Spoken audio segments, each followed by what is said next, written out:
কার্যকর কোনো সমঝোতা ছাড়াই সুইজারল্যান্ডে ইরান যুক্তরাষ্ট্রের প্রথম পর্বে প্রায় ১.৫ ঘণ্টার আলোচনা শেষ হয়েছে। ফার্স নিউজ এজেন্সি জানিয়েছে, চার পক্ষের এই আলোচনায় সমঝোতার স্মারক এবং পারস্পরিক এজেন্ডা বাস্তবায়নে তেহরান যুক্তরাষ্ট্রের দিকে দুটি প্রশ্ন রেখেছে। প্রথমত, ইসরায়েলি বাহিনী লেবাননের সামরিক অভিযান বন্ধ করবে কিনা। দ্বিতীয়ত, হরমুজ প্রণালী নিয়ন্ত্রণে তেহরানের আন্তর্জাতিক ব্যবস্থার কিছু নিয়ম পরিবর্তনের চেষ্টা যুক্তরাষ্ট্র মানবে কিনা। এছাড়াও এক পর্যায়ে শান্তি আলোচনা আবারও উত্তপ্ত বাক্য বিনিময়ে রূপ নেয়। মার্কিন প্রেসিডেন্ট ডোনাল্ড ট্রাম্প হুমকি দেন, লেবাননে নিজেদের প্রক্সি শক্তি অর্থাৎ হিজবুল্লাহকে সমর্থন দেয়া বন্ধ না করলে আবারও ইরানে হামলা চালাতে পারে যুক্তরাষ্ট্র। এক সাক্ষাৎকারে ফক্স নিউজকে ট্রাম্প জানান, চুক্তি না হলে ইরানে ফের বোমা হামলা চালাবে মার্কিন বাহিনী।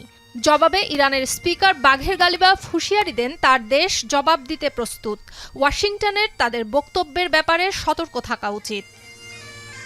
৭২ ঘন্টা ময়েশ্চার লক সমৃদ্ধ লিলি হুইপড শিয়া মিস্টিক গ্লোয়িং বডি ওয়াশ। শিয়া বাটারের গুডনেস স্কিন রিপেয়ার করে রাখে সফট ও গ্লোয়িং, ছড়িয়ে দেয় লং লাস্টিং ফ্রেগন্যান্স।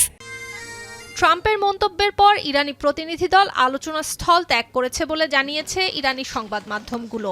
আলোচনা শেষে মার্কিন প্রতিনিধিদের সঙ্গে তেহরানের আলোচকরা ছবি তুলতেও অস্বীকৃতি জানান। আইআরজিসির পক্ষ থেকে বলা হয়েছে, লেবাননের যুদ্ধবিরতি শর্তের ওপর পরবর্তী আলোচনার ভবিষ্যৎ নির্ভর করছে। এদিকে ইরানের সর্বোচ্চ নেতার একজন উপদেষ্টা ফার্স সংবাদ সংস্থাকে জানিয়েছেন, তেহরান হরমুজ প্রণালী নিয়ন্ত্রণে আন্তর্জাতিক ব্যবস্থার কিছু আইন পরিবর্তনের চেষ্টা করবে। জাতীয় স্বার্থ রক্ষার জন্য তারা সব ধরনের আইনি ক্ষমতা ব্যবহার করবে। এছাড়া ফার্স সংবাদ সংস্থা তথ্য মতে, ইরান অবরোধ এড়িয়ে অপ্রকাশিত একটি গন্তব্যে ২৫ মিলিয়ন ব্যারেল তেল পাঠাচ্ছে। তবে যুক্তরাষ্ট্র ইরানের হাতে হরমুজ প্রণালীর নিয়ন্ত্রণ ছেড়ে দিতে অস্বীকৃতি জানিয়েছে।